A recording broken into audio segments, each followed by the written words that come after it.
야곱이 거기서 밤을 지내고 그 소유 중에서 형 에서를 위하여 예물을 택하니 암염소가 200이요 순염소가 20이요 암양이 200이요 순양이 20이요 전나는 낙타 30과 그 새끼요 암소가 40이요 황소가 10이요 암나귀가 20이요 그 새끼 나귀가 10이라. 그것을 각각 때로 나누어 종들의 손에 맡기고 그의 종에게 이르되 나보다 앞서 건너가서 각대로 거리를 두게 하라.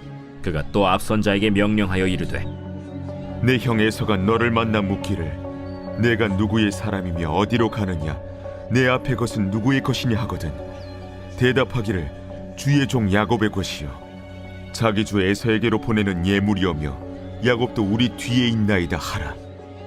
그 둘째와 셋째와 각대를 따라가는 자에게 명령하여 이르되 너희도 에서를 만나거든 곧 이같이 그에게 말하고 또 너희는 말하기를 주의 종 야곱이 우리 뒤에 있다 하라. 내가 내 앞에 보내는 예물로 형의 감정을 푼 후에 대면하면 형이 혹시 나를 받아주리라. 안녕하십니까 사랑하는 큰술교회 가족 여러분, 5월 9일 큰술 매일 말씀 시작하겠습니다. 오늘 본문은 창세기 32장 13절에서 20절까지의 말씀입니다. 또 야곱의 약간 좀 치졸한 모습을 볼 수 있는 그러한 본문이죠. 야곱은 에서와 화해하기를 원했습니다. 그래서 자기가 도망 나온 그 에서의 집, 사실은 자기 아버지였던 이삭의 집으로 에서를 만나러 가고 있는 중이었죠. 그 가운데 하나님께서 나타나셔서 먼저 1절부터 12절까지의 약속을 해주십니다. 어제 본문이었던 12절 말씀을 보신다면 주께서 말씀하시기를 내가 반드시 내게 은혜를 베풀어 내 씨로 바다에 셀 수 없는 모래와 같이 많게 하리라 하셨다이다. 여러분 이 구절 정말 많이 들어본 구절이죠. 그렇죠. 아브라함의 하나님, 이삭의 하나님께서 그들 야곱의 조부와 아버지에게 나타나서 이 3세대에게 걸친 이 구속사에 정말 놀라운 큰 민족을 이루게 해주시겠다는 하나님의 그 언약 중의 언약이요. 이 성경 말씀 중에서 정말 중요한 구절 중에 한 구절입니다.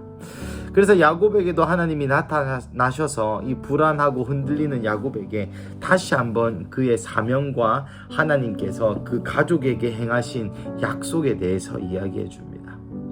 하지만 하나님의 약속을 들었던 이 야곱은 여전히 불안했던 것 같습니다. 그래서 오늘 본문의 에서가 혹시 자기를 죽일까 하여 자기의 재물을 5부대로 나누어서 한 번씩 이렇게 보냅니다. 여러분 이때 이것을 다 세어본다면 580마리 정도가 된다고 합니다. 이 580마리 정도의 이 가축의 양은 제가 보는 주석에서 한 나라가 이스라엘이 그 아수르나 바벨론에게 거의 1년 동안 바치는 조공의 양과 비슷하다라고 표현하고 있습니다. 그 당시에 말이죠. 사랑하는 가족 여러분, 첫 번째로 야곱은 굉장히 부자였던 것 같습니다. 매우 큰 부자였던 것 같습니다. 하지만 이 부자라도 자기네 재산을 다 팔 만큼, 다 소진할 만큼 이 에서가 두려웠던 것이죠. 그리고 알다시피 에서의 별명이 뭐였습니까? 붉은 털. 이 털이 많고 힘이 센 것이 에서의 오랜 별명 아니겠습니까? 그런즉 이 야곱의 조금 치졸한 모습을, 돈이 많았지만 치졸한 모습을 볼 수 있는 것이죠. 사랑하는 가족 여러분, 우리의 삶도 야곱의 삶과 같이 약간 이런 수를 쓰는 그러한 모습이 있진 않으십니까? 분명히 1절부터 12절 가운데 하나님의 군대도 만나고요. 어제 본문 좀 살펴보시면 알겠지만 많은 하나님의 역사를 경험하고 나아가 하나님께서 나타나셔서 내가 너에게 반드시 은혜를 베풀겠다. 내 씨로 바다에 셀 수 없는 모래와 같이 많게 하겠다라고 분명히 약속하셨음에도 불구하고 에서가 너무 무서워서 한 번씩 이렇게 재물을 보내는 이런 치사한 이 야곱의 모습을 볼 수 있습니다. 너무나도 이 에서의 화를 푸는 방법이 세상적인 방법이라는 것이죠. 나아가 자기 꾀에서 나온 그러한 살아남기 위한 방도였다는 것입니다.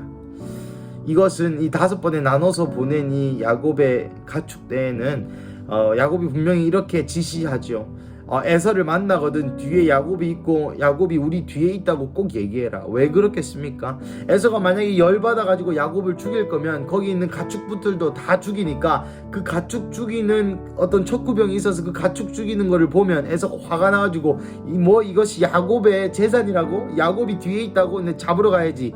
그래서 잡으러 갈 때에 충분한 도망갈 만한 거리를 두기 위함이다. 이렇게 해석하는 신학자들도 있습니다. 이랬던 저랬던 이 야곱의 어떤 이 지조람, 또한 야곱이 세상적인 방법에 기대는 그러한 모습을 엿볼 수 있는 것이죠. 사랑하는 가족 여러분, 저는 이 본문을 읽으면서 정말 저희의 모습이 보였습니다.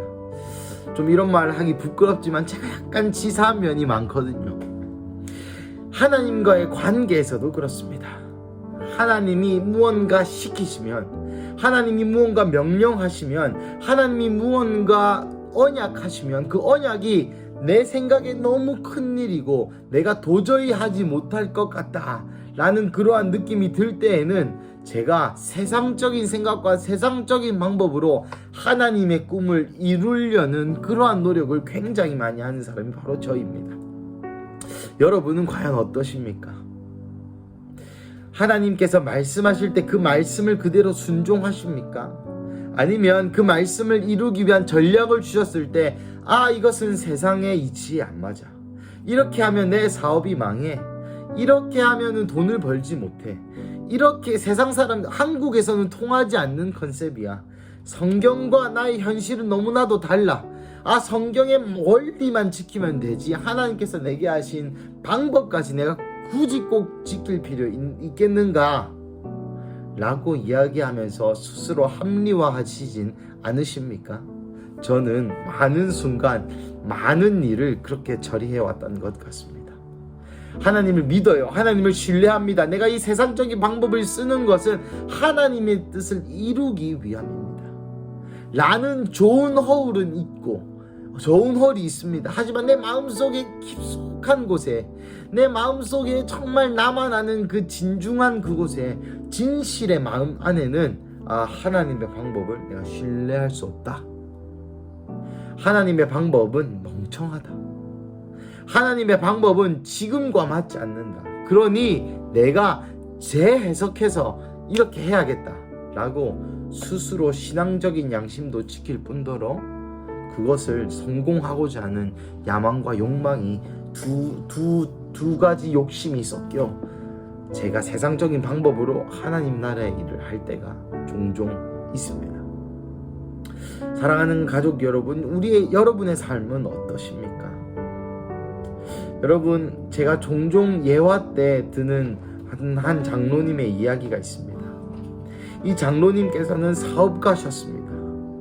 이 장로님이 하루는 하나님이 사업을 해라고 해서 사업을 했습니다. 망했습니다.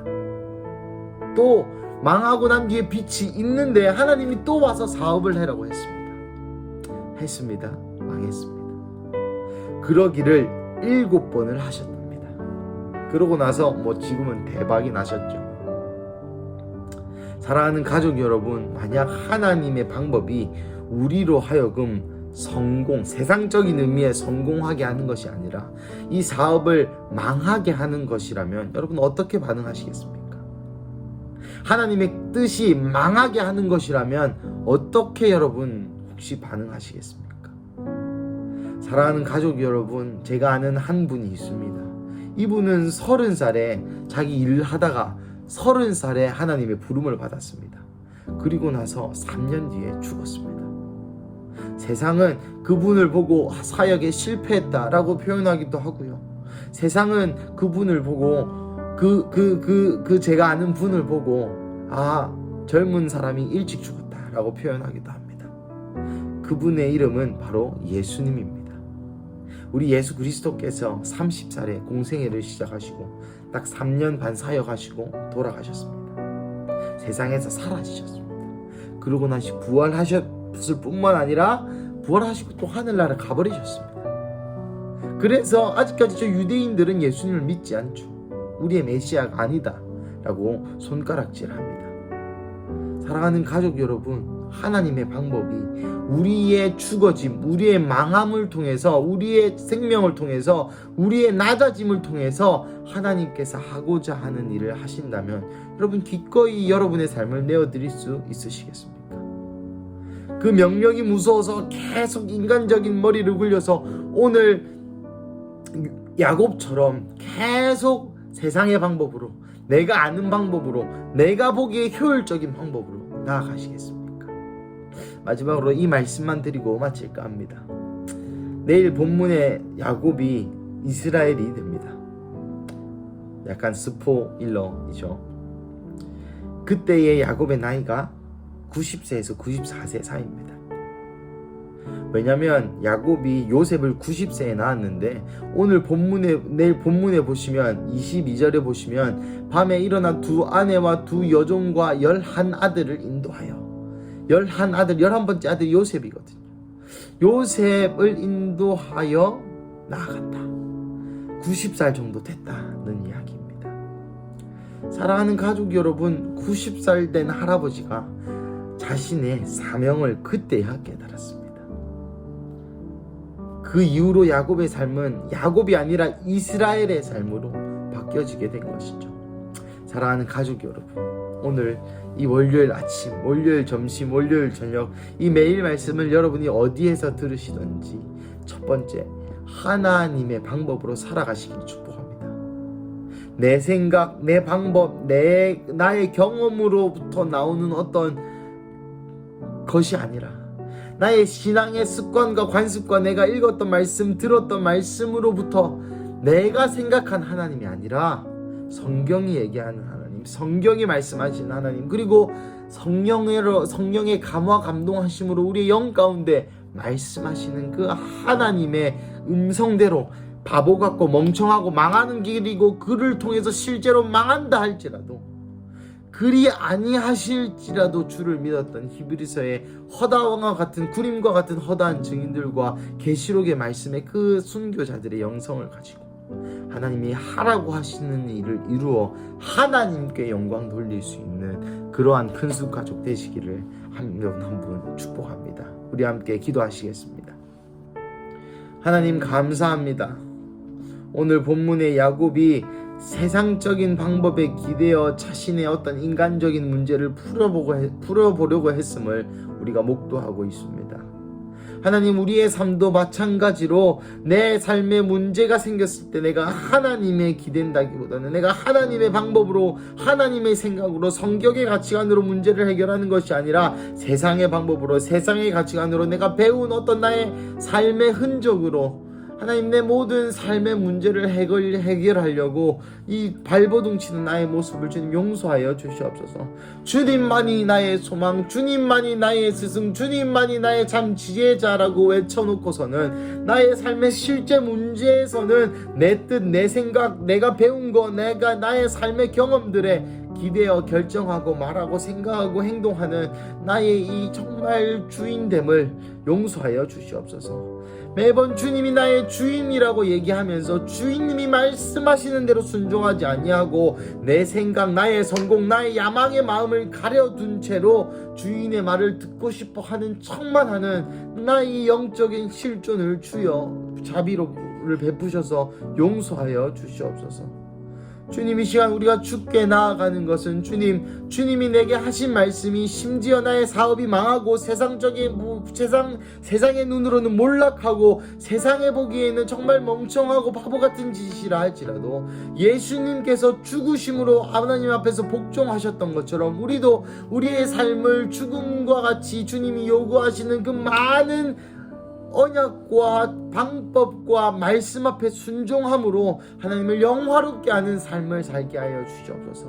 그래서 주님, 세상에서 인정받고 세상에서 잘되고 세상에서 이름이 높아지는 것이 아니라 빌라델비아의 교회처럼 하나님의 나라의 기둥으로서 하나님의 나라의 이름을 쓰인 자로서 하나님의 나라의 유명한 자로서 살 수 있는 그러한 천국을 준비하는 자들로 우리 큰수교회 가족 한 명 한 명이 그러한 자들로 일어나게 하게 하여 주시옵소서. 주님 감사합니다. 오늘도 이 말씀 가운데 임하시는 하나님, 성령님, 예수님 우리와 충분히 교제하여 주시고 하나님 오늘 하루도 하나님의 음성에 순종하는 하루 살게 하여 주시옵소서.